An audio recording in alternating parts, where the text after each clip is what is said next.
창세기 11장. 온 땅의 언어가 하나요 말이 하나였더라. 이에 그들이 동방으로 옮기다가 신할 평지를 만나 거기 거류하며 서로 말하되, 자, 벽돌을 만들어 견고히 굽자 하고, 이에 벽돌로 돌을 대신하며 역청으로 진흙을 대신하고, 또 말하되, 자, 성읍과 탑을 건설하여 그 탑 꼭대기를 하늘에 닿게 하여 우리 이름을 내고 온 지면에 흩어짐을 면하자 하였더니, 여호와께서 사람들이 건설하는 그 성읍과 탑을 보려고 내려오셨더라. 여호와께서 이르시되, 이 무리가 한 족속이요 언어도 하나이므로 이같이 시작하였으니 이후로는 그 하고자 하는 일을 막을 수 없으리로다. 자, 우리가 내려가서 거기서 그들의 언어를 혼잡하게 하여 그들이 서로 알아듣지 못하게 하자 하시고, 여호와께서 거기서 그들을 온 지면에 흩으셨으므로 그들이 그 도시를 건설하기를 그쳤더라. 그러므로 그 이름을 바벨이라 하니, 이는 여호와께서 거기서 온 땅의 언어를 혼잡하게 하셨음이니라. 여호와께서 거기서 그들을 온 지면에 흩으셨더라. 셈의 족보는 이러하니라. 셈은 100세 곧 홍수 후 2년에 아르박삿을 낳았고, 아르박삿을 낳은 후에 500년을 지내며 자녀를 낳았으며, 아르박삿은 35세에 셀라를 낳았고, 셀라를 낳은 후에 403년을 지내며 자녀를 낳았으며, 셀라는 30세에 에벨을 낳았고, 에벨을 낳은 후에 403년을 지내며 자녀를 낳았으며, 에벨은 34세에 벨렉을 낳았고, 벨렉을 낳은 후에 430년을 지내며 자녀를 낳았으며, 벨렉은 30세에 르우를 낳았고, 르우를 낳은 후에 209년을 지내며 자녀를 낳았으며, 르우는 32세에 스룩을 낳았고, 스룩을 낳은 후에 207년을 지내며 자녀를 낳았으며, 스룩은 30세에 나홀을 낳았고, 나홀을 낳은 후에 200년을 지내며 자녀를 낳았으며, 나홀은 29세에 데라를 낳았고, 데라를 낳은 후에 119년을 지내며 자녀를 낳았으며, 데라는 70세에 아브람과 나홀과 하란을 낳았더라. 데라의 족보는 이러하니라. 데라는 아브람과 나홀과 하란을 낳았고, 하란은 롯을 낳았으며, 하란은 그 아비 데라보다 먼저 고향 갈대아인의 우르에서 죽었더라. 아브람과 나홀이 장가들었으니 아브람의 아내의 이름은 사레며, 나홀의 아내의 이름은 밀가니, 하란의 딸이요 하란은 밀가의 아버지며 또 이스가의 아버지더라. 사레는 임신하지 못함으로 자식이 없었더라. 데라가 그 아들 아브람과 하란의 아들인 그의 손자 롯과 그의 며느리 아브람의 아내 사레를 데리고 갈대아인의 우르를 떠나 가나안 땅으로 가고자 하더니 하란에 이르러 거기 거류하였으며, 데라는 나이가 205세가 되어 하란에서 죽었더라. 오늘은 한계 하나님께 나아가는 통로라는 제목으로 함께 말씀을 나누고자 합니다. 오늘 본문을 보면 크게 두 가지 사건을 보여주고 있습니다. 오늘 본문의 전반부는 바벨탑 사건입니다. 또 후반부는 아브라함과 그의 가족들이 갈대아 우르를 떠나 하란에 거주하는 이야기이지요. 그 사이에 족보가 끼어 있습니다. 이 두 가지 사건은 저와 여러분에게 무엇을 말해주고 있는가? 끊임없는 인간의 죄악의 봉성과 또 거기에 포기하지 않는 끊임없는 하나님의 긍휼, 일하심을 보여주고 있다, 이렇게 볼 수 있습니다. 인간의 죄악의 가장 뿌리에는 뭐가 있는가? 교만입니다. 교만은 구체적으로 무엇인가를 보여줍니다.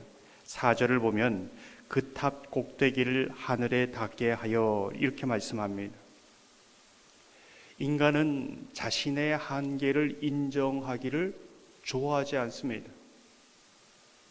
인간의 위대함, 인간의 독립성, 하나님 없이도 살 수 있다는 자신감, 그 부분이 사실은 교만에서 뿌리에 있습니다. 하나님을 인정하지 않고 하나님을 없이도 살 수 있다는 것이지요.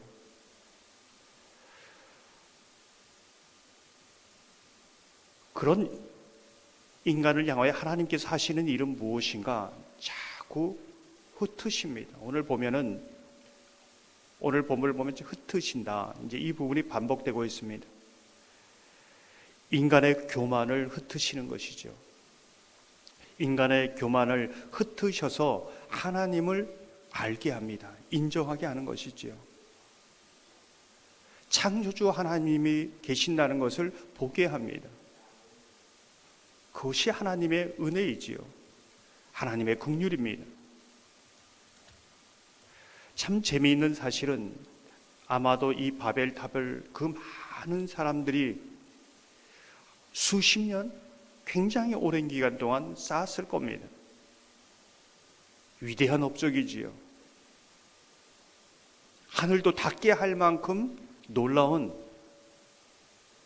기술입니다. 그런데 하나님께서는 그렇게 높게 쌓은 탑을 하늘에서 잘 보이지 않아서 내려오셨다고 말씀하고 있습니다. 하나님이 보시기에 인간의 그 모든 위대함은 하나님이 보시기에 너무나 작다는 겁니다. 아무것도 아닌 것이죠. 한번 훅 불면 한순간에 무너질 수밖에 없는 겁니다.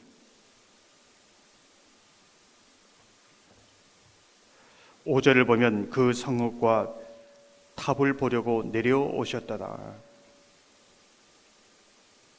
하나님 앞에 우리가 피조물이라는 것, 그 한계를 인정하는 것은 굉장히 중요하다. 이것이 겸손이라는 겁니다.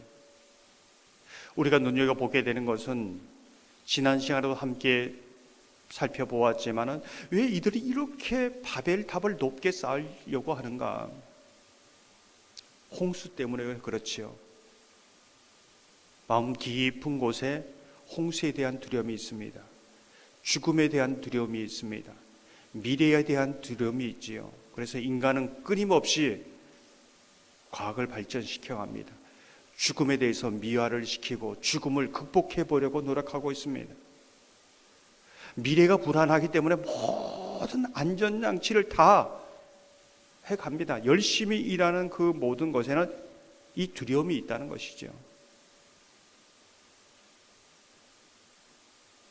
거기에는 하나님을 인정하는 부분이 없는 겁니다. 이러한 인간을 향한 하나님의 긍휼은 또 흩으시는 것이죠. 자꾸 흩으십니다. 인간의 한계를 보게 하고 창조주 하나님 안에서 진정한 평안, 이 땅은 영원하지 않다는 것을 알게 하고 인간의 육신은 영원하지 않다는 것을 알게 하고 영원을 사모하는 마음을 그 가운데 주시는 겁니다. 이게 하나님의 긍휼이지요. 그것이 은혜입니다. 한계를 통해서 하나님을 보게 하는, 알게 하는 통로로 삼으시는 겁니다. 중간에 족보가 끼어 있습니다. 지금 이 세상의 모든 역사는 하나님이 주관하시는 역사임을 말해주고 있습니다. 그 이후에 후반부에 보면 아브라함의 가족이 하나님의 부르심을 받고 갈대아 우르를 떠나고 있습니다. 하란에 머무는 거지요.